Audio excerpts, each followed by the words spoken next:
name Laura Secord. I am a teacher. I opened a small school in Chippewa Falls, Ontario for children. Times were hard, so it was hard to get the money for things like books and other school supplies. I asked the government to help, but they refused just until Prince Edward of Wales recognized me for my work in the War of 1812. I helped our troops in Canada stop the Americans from invading the Niagara Banks. Many years after this happened, a candy factory was named after me, and that's why we have Laura Secord chocolates today. Pioneer Woman.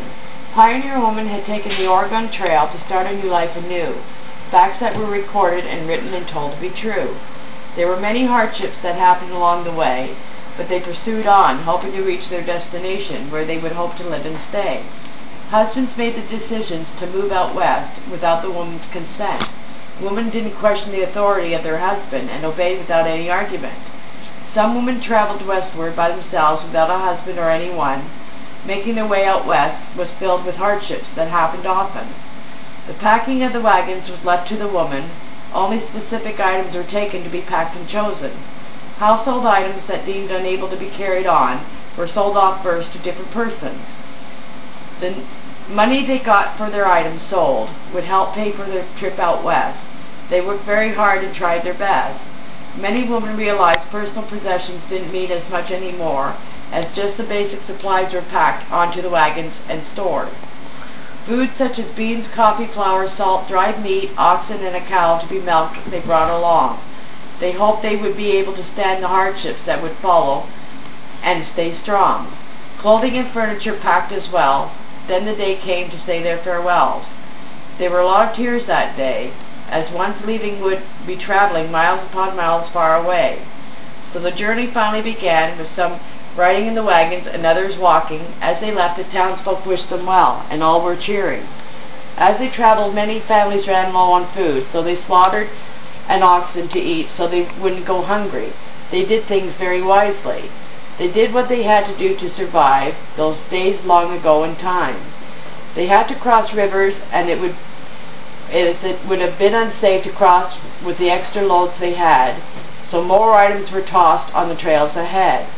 Furniture they were originally packed, such as a favorite rocker or chest, would have to be discarded for their trip out west. Typhoid and cholera traveled quickly through the wagon trains. Their loved ones died, never again to be seen again. They had to bury their loved ones along the way. There wasn't nothing else that they could do but move on day after day. Pioneer girls married young and grew up fast, taking over the hardships and tasks.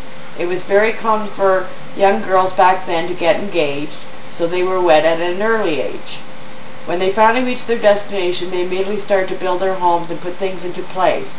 A home now they could live in and embrace. Sometimes working in the cold, frigid months of winter too, they knew they had to keep working, so they did what they had to do. They would wield an axe just as good as their husbands, collecting the bark off trees from the woodlands. A garden had to be grown, so the land was cleared so seeds could be sowed. Trees and stumps were removed. The land was now able to live on and was much improved. Plowing was helped by using an oxen or a mule. Things were made with some homemade tools. From the river, they hauled water day after day, using it for cooking, cleaning, and washing, and come what may. Indians were a great concern, and some did fall by the Indians' hand, but they fought back to keep their loved ones alive and to keep their new grown land. A lot of people who made the trip on the Oregon Trail died, but many survived too. A choice they made, but glad in the end they did what they had to. Pioneer women certainly worked very hard and did their bit. They certainly deserved a lot of credit. Pioneer women endured a lot of pain and hardship, but many did survive, and it is proven so, written on paper that was kept and logged so long ago.